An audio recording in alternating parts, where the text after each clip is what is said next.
Hello guys, তো দেখো আজকে আমি কচু শাক রান্না করব। কচু শাকটা খুব সুন্দর কচুটা। এখন এটা আমি ধুয়ে পরিষ্কার করে নিয়েছি। এখন কাটার পরে আবার ধোবো, তো এখন আমি কেটে নিই।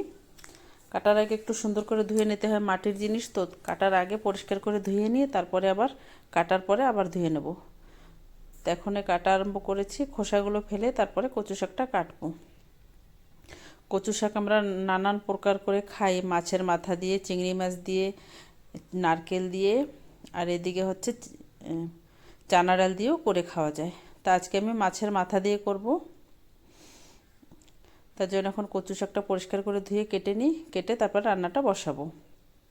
যে শাকটা আমার প্রায় কাটা হয়ে গেছে, এই যে কড়াইতে জল দিয়ে দিলাম। জল দিয়ে অল্প একটু জল দিয়েছি, সামান্য একটু, কচু শাকটা তলে লেগে যেতে পারে তার জন্য অল্প একটু জল দিয়ে তারপরে কচু শাকটা দিয়ে লবণ, হলুদ, লবণ 2 চামচ দিলাম, আর বেশ কয়েকটা বেশি কাঁচা লঙ্কা দিয়েছি। তারপরে এটা ভালো করে নেড়ে চেড়ে দেব। এক কড়াই হয়েছে কাটার পরে।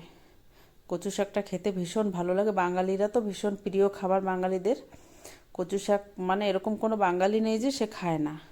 তারপর একটু ঢেকে রাখলাম, ঢাকনাটা উঠিয়ে দেখি কচু শাকটা সুন্দর সিদ্ধ হয়ে গেছে, গলে গেছে। প্রথমে একটু সময়তেই গলে গেছে। কচু শাক থেকে অনেকটা জল বেরিয়েছে, একটু জল দিয়েছিলাম, তারপরে একটু জল বেরিয়েছে।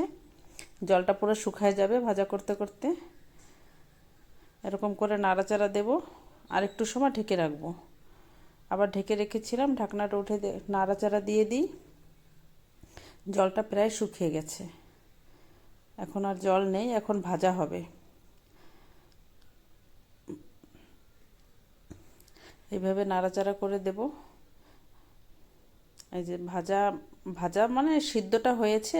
এখন নামিয়ে রেখে তারপরে যে তেলের উপর জিরে, শুকনো লঙ্কা, সরষে আর বেশ কয়েকটা রসুন, 1 মুঠের মতন রসুন দিলাম। দিয়ে তারপরে একটু রসুনটা হালকা ভাজা করে এর ভিতর দিয়ে দেবো মাছের মাথা। যে মাছের মাথাটা দিয়ে, মাছের মাথাটা ভাঙবো না, এরকম একটু আস্তে আস্তে রাখবো।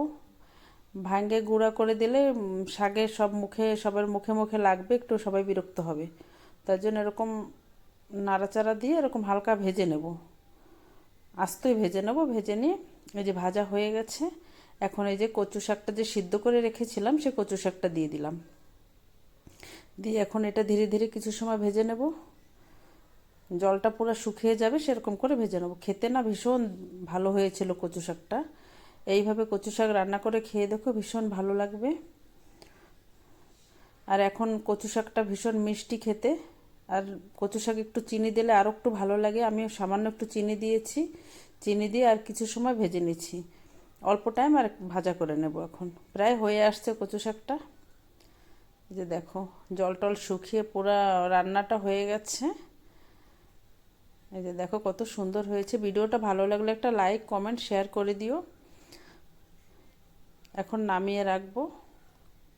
আজকের মতন এখানেই, সবাই ভালো থেকো।